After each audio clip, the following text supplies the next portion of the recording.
তেজগাঁ থেকে সংবাদ সন্ধ্যা নিয়ে আপনাদের সাথে আছি আমি আতিফ আঞ্জুমান এবং আমি অনিমেষকর। শুরুতেই জানাবো বার্তা সবশেষ। ব্যাংক ঋণের সুদহার 14% বেশি হবে না, ডিসেম্বরের মধ্যে রিজার্ভ সংকট সমাধানের আশ্বাস বাংলাদেশ ব্যাংকের।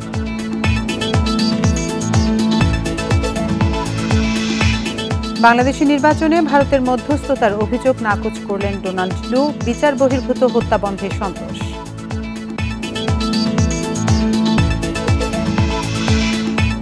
পাঠ্য বই থেকে বাদ দেয়া হচ্ছে শরীফ শরীফার গল্প, হিজড়াদের নিয়ে মানবিক বিষয় যুক্ত করার সুপারিশ।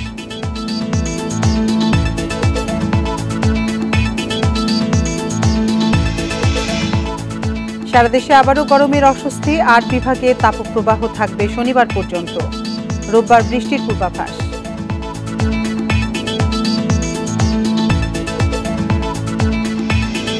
শিরোনাম শুনছিলেন এতক্ষণ, এবার চলে যাচ্ছে পুরো খবরে। ব্যাংক ঋণের সুদের হার 14% বেশি হবে না বলে জানিয়েছেন বাংলাদেশ ব্যাংকের গভর্নর। এছাড়া ডিসেম্বরের মধ্যে দেশে রিজার্ভ সমস্যার সমাধান হবে বলে আশ্বাস দেন তিনি। বৃহস্পতিবার ব্যবসায়ীদের শীর্ষ সংগঠন FBCCI এর সঙ্গে বৈঠকে এসব কথা বলেন গভর্নর।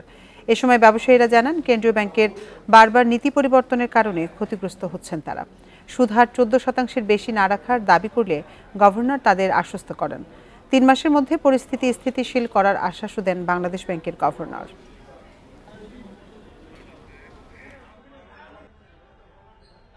সুদের হার বাড়ানোর ব্যাপারটা আমরা ওনাকে বলেছি, উনি বলেছে এটা মার্কেটের উপর আমরা ছেড়ে দিয়েছি। ডলার এক্সচেঞ্জ যেমন মার্কেটের উপর ছেড়ে দিয়েছি, সেটাও মার্কেটের উপর ছেড়ে দিয়েছি। উনি বলছে বিভিন্ন ব্যাংকের কস্টটা 6 to 7% to 8%, এর চাইতে বেশি না। সেজন্য উনি মনে করছেন যে 114 টাকার উপরে কোনো অবস্থাতে ব্যাংকের ইন্টারেস্ট যাওয়া উচিত না, সম্ভব না। উচ্চ মূল্যস্ফীতির চাপ কমাতে আগামী অর্থ বছরের বার্ষিক উন্নয়ন কর্মসূচির বরাদ্দে হ্রাস টেনেছে সরকার। সরকারি তহবিলের বরাদ্দ কমলেও এডিপিতে প্রায় 20% বেড়েছে বিদেশি ঋণ নির্ভরতা। বৃহস্পতিবার শেরেবাংলা নগরে এনইসি সম্মেলন কক্ষে এডিপি অনুমোদনকালে প্রধানমন্ত্রী বিদেশি ঋণের প্রকল্পে বিশেষ গুরুত্ব দেওয়ার নির্দেশ দেন। চলতি অর্থ বছরের বার্ষিক উন্নয়ন কর্মসূচিতে বরাদ্দ করা হয় 2,63,000 কোটি টাকা। সংশোধিত বাজেটে যা কমে হয় 2,45,000 কোটি, কিন্তু এপ্রিল পর্যন্ত 10 মাসে বাস্তবায়ন হয়েছে 50 ভাগের নিচে। এমন বাস্তবতায় বৃহস্পতিবার 2024-25 অর্থ বছরের জন্য এডিপি অনুমোদন দেয় জাতীয় অর্থনৈতিক পরিষদ।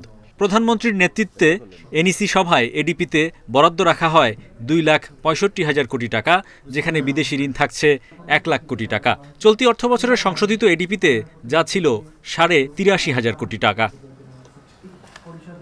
এবারও সর্বোচ্চ পরিবহন ও যোগাযোগ খাতে 26.67% বরাদ্দ রাখা হয়েছে। এরপর রয়েছে যথাক্রমে বিদ্যুৎ ও জ্বালানি, শিক্ষা, গৃহায়ন, স্বাস্থ্য খাত।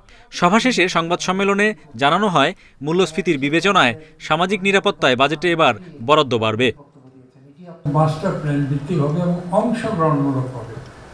সকলেই কিন্তু প্রাথমিকভাবে তো আমরা এই বিষয়ে কথা বলতে চাই, পরবর্তীতে প্রয়োজন উপজেলা চেয়ারম্যান সাহেবদের একত্রিত করে আমরা কথা বলতে চাই, যাতে তাদের যে লক্ষ্যবস্তু আছে, আশা আকাঙ্ক্ষা আছে, সেগুলো এর মধ্যে সমন্বয় করে আমরা সেগুলোকে বাস্তবায়িত করার প্রকল্প হিসেবে বাস্তবায়িত করার জন্য প্রস্তুত করতে পারি। বলা হয়, এনইসি সভায় প্রধানমন্ত্রী বিদেশে প্রশিক্ষণ নেওয়া কর্মকর্তাদের দক্ষতার সর্বোচ্চ ব্যবহারে গুরুত্ব দিয়েছেন। বৈদেশিক ঋণের আওতায় যেসব প্রকল্প বাস্তবায়িত হচ্ছে সেগুলি উনি নিয়মিত পরিবীক্ষণের জন্য 3 মাস অন্তর অন্তর এথনিককে অবহিত করার একটি নির্দেশনা দিয়েছেন। সুতরাং আমরা মনে করি যে আমাদের বৈদেশিক ঋণ ব্যবহারের ক্ষেত্রে আমাদের সক্ষমতা হচ্ছে এখন 70% আমরা ব্যবহার করতে পারি। আগামী অর্থ বছর স্বায়ত্তশাসিত প্রতিষ্ঠানগুলো 13,289 কোটি টাকা নিজস্ব অর্থায়নে বাস্তবায়ন করবে 80টি প্রকল্প। এডিপিতে মোট প্রকল্প থাকছে 1,321টি। Hari Saha, independent news, Dhaka. নির্বাচন কেন্দ্রিক দূরত্ব ঘুচিয়ে বাংলাদেশের সঙ্গে সম্পর্ক পুনর্গঠন করতে চায় যুক্তরাষ্ট্র। দেশটির সহকারী পররাষ্ট্রমন্ত্রী ডোনাল্ড ট্রাম্প বলেন, ওয়াশিংটন আর পেছনে তাকাতে চায় না, নতুন উচ্চতায় নিতে চায় দ্বিপাক্ষিক সম্পর্ককে। ইন্ডিপেন্ডেন্ট টেলিভিশনকে দেয়া একান্ত সাক্ষাৎকারে লু আরও বলেন, মার্কিন নিষেধাজ্ঞার পর র্যাবের বিচার বহির্ভূত হত্যা কমলেও অন্য বাহিনীর এমন কর্মকাণ্ড অব্যাহত রয়েছে। জানিয়ে উদ্বিগ্ন যুক্তরাষ্ট্র। Welcome mister assistant secretary Donald Lu. ঢাকায় ব্যস্ত সময় কাটানোর পাশাপাশি ইন্ডিপেন্ডেন্ট টেলিভিশনের মুখোমুখি হন যুক্তরাষ্ট্রের দক্ষিণ ও মধ্য এশিয়া বিষয়ক সহকারী পররাষ্ট্রমন্ত্রী ডোনাল্ড লো। দ্বিপাক্ষিক সম্পর্ক উন্নয়ন, র্যাবের উপর থেকে নিষেধাজ্ঞা প্রত্যাহার, সামরিক চুক্তি, বাংলাদেশে ভারতের প্রভাব ও চীনের আগ্রহ, এসব বিষয় নিয়ে প্রশ্নের উত্তর দেন ডোনাল্ড লো। বলেন, বিচার বহির্ভূত হত্যা ও গুম ছাড়াও আইনশৃঙ্খলা পরিস্থিতি উন্নয়ন সম্ভব, তার প্রমাণ দিয়েছে RAB. The sanctions against RAB remain in place. র্যাবের উপর মার্কিন নিষেধাজ্ঞা বহাল রয়েছে, তবে নাটকীয়ভাবে বিচার বহির্ভূত হত্যাকে কমিয়েছে র্যাব, যা সন্তোষজনক। কিন্তু আমরা এখনো উদ্বিগ্ন, কারণ অন্য বাহিনী এখনো এই ধরনের অপরাধ করে যাচ্ছে। র্যাবের নিষেধাজ্ঞা প্রত্যাহারে বাংলাদেশ সরকার অধীর হয়ে আছে, প্রক্রিয়া চলমান রয়েছে। Having said that, we still have concerns. We see that other branches of the law enforcement community. লু জানান, আকসা নয়, প্রতিরক্ষা সংক্রান্ত জিসুমিয়া চুক্তি নিয়ে ঢাকা ওয়াশিংটন আলোচনা চলছে। দ্বাদশ সংসদ নির্বাচন ঘিরে যুক্তরাষ্ট্রের অবস্থান ভারতের মধ্যস্থতায় শিথিল হয়েছে। বিএনপির এমন মন্তব্যকে উড়িয়ে দেন Donald Lu. So that's ridiculous. We are a big country. এটি একটি হাস্যকর মন্তব্য। যুক্তরাষ্ট্র একটি বড় দেশ, আমাদেরকে কেউ বলে দেয় না কি করতে হবে। গেল নির্বাচন সুষ্ঠু ও সংঘাতমুক্ত করতে ওয়াশিংটন তার সর্বোচ্চ চেষ্টা চালিয়ে গেছে।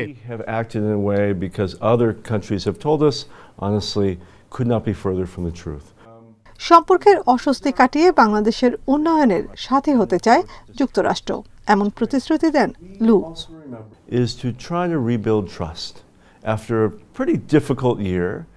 নির্বাচন ঘিরে যুক্তরাষ্ট্র ও বাংলাদেশ কঠিন সময় পার করেছে। এখন বিশ্বাস পুনর্গঠনের চেষ্টা চলছে। আমরা সামনের দিকে এগিয়ে যেতে চাই, তবে আমরা মানবাধিকার বা দুর্নীতির বিরুদ্ধে কথা বলা ছেড়ে দেইনি। আমরা ভারসাম্য চাই, ইতিবাচক বিষয়গুলো নিয়ে সম্পর্কের নতুন উচ্চতায় পৌঁছাতে চাই।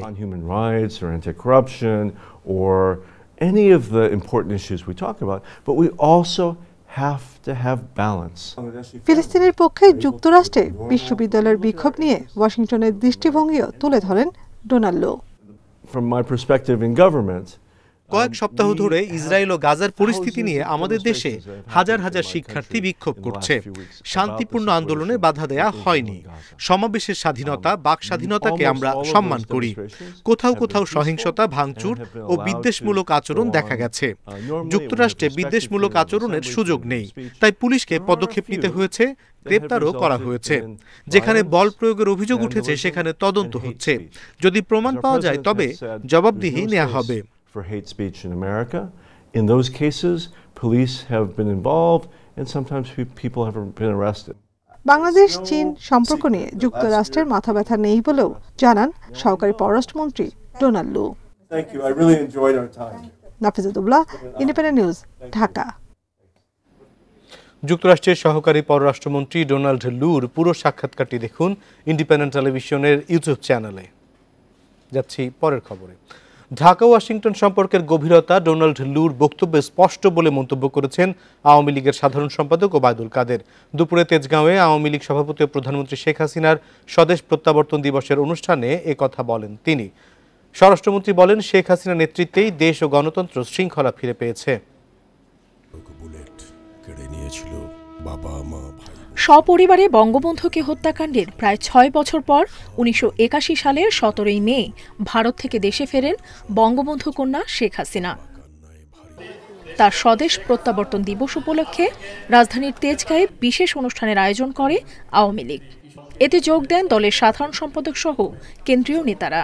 প্রধানমন্ত্রী ও আওয়ামী লীগ সভাপতি শেখ হাসিনার যোগ্য নেতৃত্ব ও প্রজ্ঞার কথা তুলে ধরে বলেন, তার ফিরে আসায় শৃঙ্খলা ফিরেছে দেশের গণতান্ত্রিক ব্যবস্থায়।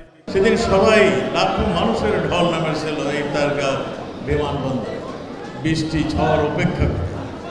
সেদিন আমরা দেখেছিলাম বঙ্গবন্ধু কন্যা যখন আসলেন, সবাই তাকে যেমনভাবে রিসিভ করছিলেন। গ্রামের প্রত্যন্ত অঞ্চলেও তিনি যখন গিয়েছেন জড়িয়ে ধরে বলছেন, এই তো শেখের বেটি আসছে, আর কেউ দাবায় রাখতে পারবে না আমাদেরকে। এ সময় বাংলাদেশের সাথে যুক্তরাষ্ট্রের সম্পর্ক নিয়ে বিএনপির মহাসচিব মির্জা ফখরুলের বক্তব্য ভিত্তিহীন বলে মন্তব্য করেন ওবায়দুল কাদের। ডোনাল্ড লুর বক্তব্যেই ঢাকা ওয়াশিংটন সুসম্পর্কের বিষয়টি স্পষ্ট বলেও উল্লেখ করেন আওয়ামী লীগের সাধারণ সম্পাদক। ডোনাল্ড লু যিনি সহকারী পররাষ্ট্র, তার বক্তব্য কি ফখরুল সাহেব শুনাননি? ফখরুলের প্রশ্নের জবাব মিস্টার ডোনাল্ড লু তার বক্তব্যে পরিষ্কার। দেশের ধারাবাহিক উন্নয়নে বিএনপি ঈর্ষান্বিত হয়ে নানা ধরনের বক্তব্য দিচ্ছে বলেও অভিযোগ করেন তিনি। দিনটি উপলক্ষে সুবিধাবঞ্চিত শিশুদের মাঝে খাদ্য সামগ্রী বিতরণ করা হয়। নুরসেলিনা শিউলি, ইন্ডিপেন্ডেন্ট নিউজ, ঢাকা। অন্য দেশের স্বার্থ রক্ষা করা আওয়ামী লীগ সরকারের কাজ বলে দাবি করেছেন বিএনপি মহাসচিব মির্জা ফখরুল ইসলাম আলমগীর। দুপুরে জাতীয় প্রেস ক্লাবে মাওলানা ভাসানীর ঐতিহাসিক ফারাক্কা লং মার্চ দিবস উপলক্ষে আলোচনা সভায় তিনি বলেন, সবসময় বাংলাদেশকে নিয়ন্ত্রণে রাখতে চায় ভারত। শুধু ফারাক্কা নয়, সব ধরনের পানি বন্টন দিয়েই গড়িমসি প্রতিবেশী দেশটির। পরাজয়ের ভয়ে নির্বাচনের নামে বিভিন্ন কৌশলে সরকার ক্ষমতায় রয়েছে মন্তব্য করে বিএনপি মহাসচিব দাবি করেন, খালেদা জিয়াকে মিথ্যা মামলায় আটকে রাখা হয়েছে, আর 60 লাখ নেতাকর্মীর বিরুদ্ধে মামলা দেওয়া হয়েছে। তাই লড়াই ছাড়া বিকল্প পথ নেই। সবাইকে সরকার পতনের লড়াইয়ে ঐক্যবদ্ধ হওয়ার আহ্বান জানান ফখরুল। বিএনপি মহাসচিব আরও বলেন, বাংলাদেশের জন্মলগ্ন থেকেই প্রতিবেশী ভারত নিয়ন্ত্রণের চেষ্টা করছে। এই নতজানু সরকার পুরোপুরিভাবে বাংলাদেশের পক্ষে শক্ত অবস্থান নিতে পারছে না নিজেদের দুর্বলতার জন্য। দখলদারিত্ব নিয়ে ক্ষমতায় বসে আছে, যাদের একমাত্র কাজ হচ্ছে যে তারা তাদের স্বার্থ এবং তাদের প্রভুদের স্বার্থকে রক্ষা করার জন্য তারা আজকে জনগণের উপর নির্যাতন নিপীড়ন চালিয়ে যাচ্ছে। তারা কখনোই বাংলাদেশের জনগণের স্বার্থে সে একটা প্রকৃত স্ট্যান্ড নেওয়া, সেই স্ট্যান্ডটা তারা নিতে ব্যর্থ হচ্ছে। সপ্তম শ্রেণী বইয়ে আলোচিত শরীফ শরীফার গল্প বাদ দেওয়া হচ্ছে। গল্পে ব্যবহৃত 19টি শব্দ সমাজ ব্যবস্থার সঙ্গে সঙ্গতিপূর্ণ নয় বলে মত দিয়েছেন বিশেষজ্ঞ কমিটি। তবে হিজড়াদের নিয়ে মানবিক গল্প পাঠ্য বইয়ে সংযুক্ত করার সুপারিশ তাদের। সম্প্রতি এ সংক্রান্ত প্রতিবেদন জমা করেছে শিক্ষা মন্ত্রণালয়। শিগগিরই এ বিষয়ে চূড়ান্ত সিদ্ধান্ত। চলতি বছর ষষ্ঠ থেকে নবম শ্রেণী পর্যন্ত নতুন শিক্ষাক্রমে পড়াশোনা চলছে। তবে বছরের শুরু থেকেই বিভিন্ন বিষয় নিয়ে শুরু হয় সমালোচনা। সবচেয়ে বেশি সমালোচনা সপ্তম শ্রেণীর ইতিহাস ও সমাজবিজ্ঞান বইয়ের শরীফ শরীফার গল্পটি নিয়ে, যার বিচার বিশ্লেষণের জন্য একটি বিশেষজ্ঞ কমিটি করে দেয় শিক্ষা মন্ত্রণালয়। জমা দেয়া প্রতিবেদনে গল্পটি বাদ দেওয়ার সুপারিশ করেছে কমিটি। শরীফ শরীফার গল্পে 19টি এবং শিক্ষা সহায়িকায় 24টি শব্দ সমাজ ব্যবস্থার সাথে সঙ্গতিপূর্ণ নয় বলে মত দেয়া হয়েছে, যা বাদ দিলে আর গল্পই থাকে না। সেজন্য পুরো গল্প বাদ দিয়ে সমাজে হিজড়াদের অধিকারের বিষয়ে সচেতন করতে মানবিক গল্প সংযুক্ত করার সুপারিশ করেছে কমিটি। রিপোর্টটা দেওয়া হয়েছে মন্ত্রণালয় থেকে আমাকে যেভাবে নির্দেশনা দিবেন বা রিপোর্টটা যদি আমার কাছে দিয়ে দেন তখন আমি অনুযায়ী ব্যবস্থা নেব। এছাড়াও ষষ্ঠ থেকে নবম শ্রেণী পর্যন্ত 147টি ভুল চিহ্নিত করেছে এনসিটিবি। এসব ভুলের বিষয়ে স্কুলগুলোকে এরই মধ্যে জানানো হয়েছে। গত সপ্তাহে পাঠাইছি, চলে যাওয়ার কথা, ইতিমধ্যে সব স্কুল জানার কথা। রিমোট এরিয়া দিয়ে একটা স্কুল না জানতে পারে, এটা আমরা বিগত দিনেও দেখেছি। মহাপরিচালক বরাবর এগুলো পাঠায়, ওনারা দ্রুত স্কুলে এটা সার্কুলেট করে দেন। শিক্ষা গবেষকরা বলছেন, পাঠ্য বইয়ে অসঙ্গতি ও ভুল বেশি হচ্ছে। গাফিলতির সাথে জড়িতদের বিরুদ্ধে ব্যবস্থা নিতে হবে। পাঠ্যপুস্তকে প্রতিবার ভুল হচ্ছে, প্রতিবার অনেক প্রশ্ন আসছে, কিন্তু একজনকে কোনো দৃষ্টান্তমূলক পানিশমেন্ট হয়েছে, পানিশমেন্ট হয় না বলেই এই জিনিসগুলো হয়। এবং এখানে একটি গ্রুপ মনে হয় বিতর্ক তৈরি করার জন্যই এই ভুলগুলো নিয়ে আসে, যে কেননা দেখে যে কোনো এখানে শাস্তিমূলক ব্যবস্থা গ্রহণ করা হয় না। নতুন শিক্ষাক্রমের মূল্যায়ন পদ্ধতি নিয়েও নানা সমালোচনা, যা এখনো চূড়ান্ত করতে পারেনি শিক্ষা মন্ত্রণালয়। নূরে আলম, ইন্ডিপেন্ডেন্ট নিউজ, ঢাকা। বৃষ্টিতে সাময়িক স্বস্তির পর আবারও তাপপ্রবাহের মুখে সারা দেশ। 8 বিভাগের কোথাও মৃদু, কোথাও তা বইছে মাঝারি মাত্রায়। বাতাসে জলীয় বাষ্প বেশি থাকায় গরমও লাগছে বেশি। শনিবার পর্যন্ত থাকবে আবহাওয়া। তাপমাত্রা উঠতে পারে 40 ডিগ্রি সেলসিয়াসে। বৃষ্টির দেখা মিলতে পারে রোববার। রাজধানীতে পারদ ওঠানামা করছে ৩৬ থেকে ৩৮ ডিগ্রি সেলসিয়াসের মধ্যে, তবে জলীয় বাষ্প বেশি থাকার কারণে গরমের অনুভূতি ৪০ ডিগ্রির বেশি। ঢাকাসহ দেশের ৮ বিভাগেই রয়েছে মৃদু থেকে মাঝারি তাপপ্রবাহের কবলে। এতে আবারও সেই দুঃসহ অবস্থায় পড়েছেন শ্রমজীবীরা। শরীরে সিদ্ধ হয়ে যাচ্ছে, অনেক কিছু প্রেসার পাচ্ছি, কামাই হয় না। রাস্তায় ট্রাফিক জ্যামের কারণে দীর্ঘক্ষণ যখন বসে থাকতে গরমে শরীর নিস্তেজ হয়ে যায়। গরমে অনেকেই ৫০ টাকার ভাড়া ৪০ টাকা কয়, আমরা ১০ টাকা বেরিয়েছি চাইলে রাগারাগি করে। রাজশাহী, যশোর, চুয়াডাঙ্গা, পাবনা, খুলনায় তাপমাত্রা ছাড়াতে পারে ৪০ ডিগ্রি সেলসিয়াস। আরও অন্তত ২ দিন এ অবস্থা চলমান থাকবে বলে সতর্ক করেছে আবহাওয়া অফিস। পশ্চিম এবং উত্তর পশ্চিমের যে জেলাগুলো আছে সেই জেলাগুলোতে সাধারণত আমাদের তাপপ্রবাহের প্রবণতা বেশি থাকে, তীব্রতা একটু বেশি থাকে ওই সঙ্গে। বিশেষ করে রংপুর, রাজশাহী এবং খুলনা বিভাগের যশোর, কুষ্টিয়া অঞ্চলে এসব অঞ্চলে তাপমাত্রা প্রবণতা একটু বেশি, প্রখরতা একটু বেশি থাকবে। শনিবার থেকে সিলেট, ময়মনসিংহ বিভাগের ২-১ জায়গায় বৃষ্টির দেখা মিলতে পারে। আর সারা দেশে রোববার থেকে বৃষ্টি শুরু হয়ে থেমে থেমে চলতে পারে ৩-৪ দিন। ১৯, ২০, ২১, ২২ পর্যন্ত মোটামুটি দেশের বিক্ষিপ্তভাবে, বিচ্ছিন্নভাবে বিভিন্ন অংশে বৃষ্টিপাত থাকবে। সাধারণত এমনি নিরবচ্ছিন্নভাবে বৃষ্টিপাত হয় না। এখন সাধারণত বৃষ্টি যখন হয় সাথে বাতাস হয়ে থাকে, অর্থাৎ দমকা বাতাস বা ঝড়ো বাতাস, সেই সাথে কালবৈশাখীর বাতাস আমরা যা বলে থাকি, এবং বজ্রপাত সহ হয়ে থাকে। চলতি মাসের ২৩ ও ২৪ তারিখে বঙ্গোপসাগরে একটি লঘুচাপ সৃষ্টির তথ্যও দিচ্ছে আবহাওয়া অফিস। বন ইবনে Kamal, independent news, Dhaka.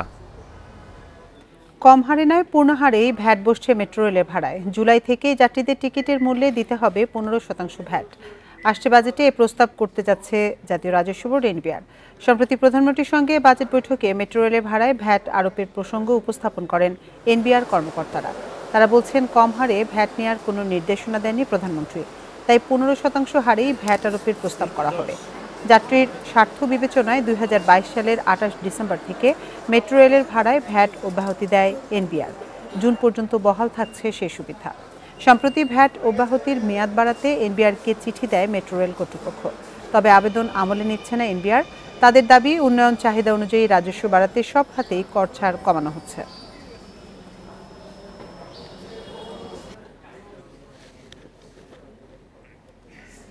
Doctor Mohammad ইউনূসের গ্রামীণ কল্যাণের ৬৬৬ কোটি টাকা কর ফাঁকির মামলায় হাইকোর্টে শুনানি শুরু হয়েছে। আজ প্রথম দিনের শুনানি শেষে আগামী ১৬ ও ২১ জুলাই পরবর্তী দিন নির্ধারণ করে আদালত। বিচারপতি খুরশিদ আলম সরকারের নেতৃত্বে হাইকোর্ট বেঞ্চে এই শুনানি চলছে। সহকারী অ্যাটর্নি জেনারেল জানান, ২০১২-১৩ সাল থেকে ২০১৬-১৭ সাল পর্যন্ত ৫ বছরের আয়কর ফাঁকি দেওয়া হয়। গত ১১ মার্চ ডক্টর ইউনূসের কর ফাঁকির এই মামলাটি ৩ মাসের মধ্যে নিষ্পত্তি করতে হাইকোর্টকে নির্দেশ দেন আপিল বিভাগ। প্রধান বিচারপতি ওবায়দুল হাসানের নেতৃত্বাধীন ৫ বিচারপতির আপিল বেঞ্চ এই আদেশ দেন। বর্তমানে শ্রম আইন লঙ্ঘনের মামলা এবং দুদকের অর্থ আত্মসাতের অভিযোগে করা মামলায় জামিনে আছে ডক্টর ইউনূস সহ অন্যান্য আসামিরা।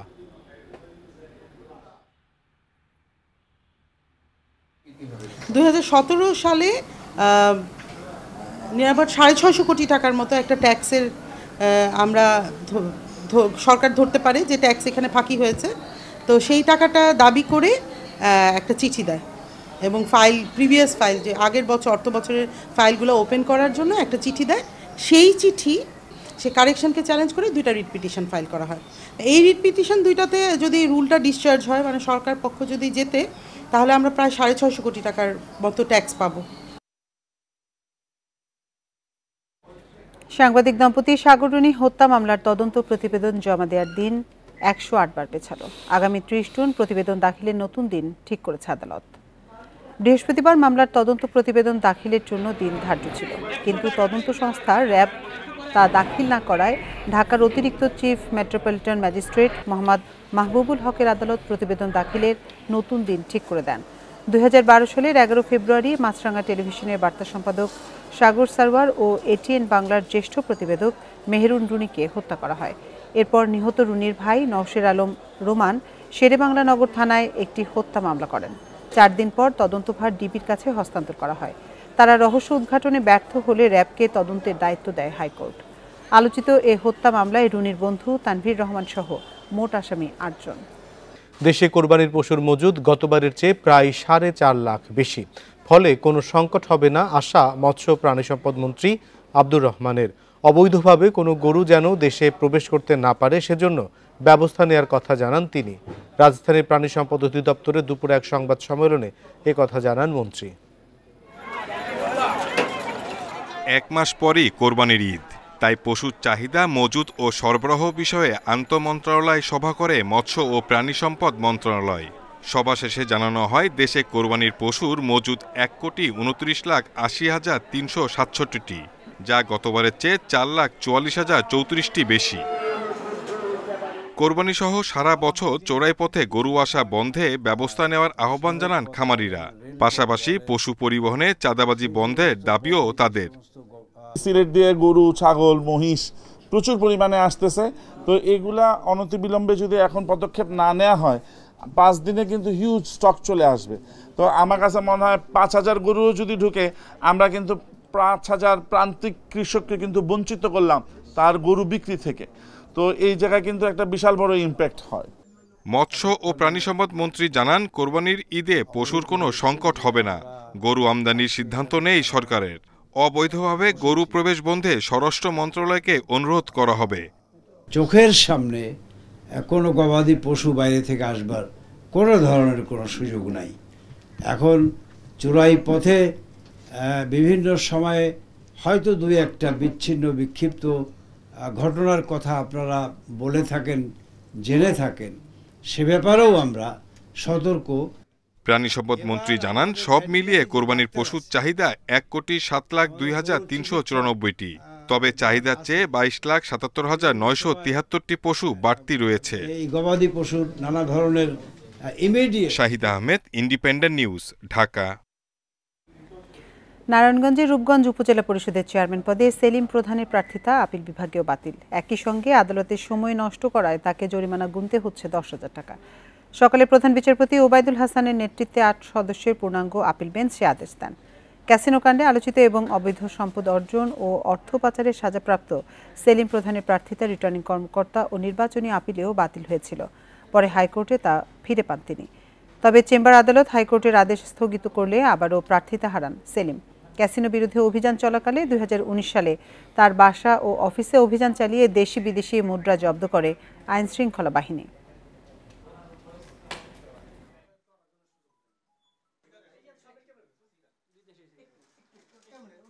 বিনা প্রতিদ্বন্দ্বিতায় নির্বাচিত ফেনীর ছাগলনাইয়া উপজেলা চেয়ারম্যান মেজবাউল হায়দার চৌধুরীর পদ অবৈধ ঘোষণা করেছে হাইকোর্ট। একই সঙ্গে 2019 সাল থেকে এ পর্যন্ত গ্রহণ করা বেতন ভাতা ও অন্যান্য সুবিধা 3 মাসের মধ্যে ফেরতের নির্দেশ দিয়েছে আদালত। 5 বছর আগে জারি করা এ সংক্রান্ত রুল নিষ্পত্তি করে আজ বিচারপতি JBM হাসান ও বিচারপতি রাজিক আল জলিলের হাইকোর্ট বেঞ্চ এ রায় দেন। একই সাথে 2019 সালের ওই সময়ের উপজেলা চেয়ারম্যান প্রার্থী আব্দুল হালিমের প্রার্থিতা বৈধ ঘোষণা করেছে হাইকোর্ট। ওই বছর নির্বাচনে 2 জনের প্রার্থিতা বাতিল হলে বিনা প্রতিদ্বন্দ্বিতায় নির্বাচিত হন মেজবাউল হায়দার চৌধুরী। এর বিরুদ্ধে উচ্চ আদালতের দ্বারস্থ হন অন্য প্রার্থীরা। আর এই ছিল সংবাদ সন্ধ্যার আজকের আয়োজন। ইন্ডিপেন্ডেন্ট টেলিভিশনের সব খবর আরও বিস্তারিত জানতে চোখ রাখুন ফেসবুক, ইউটিউব এবং এক্সে। সাথে থাকার জন্য ধন্যবাদ।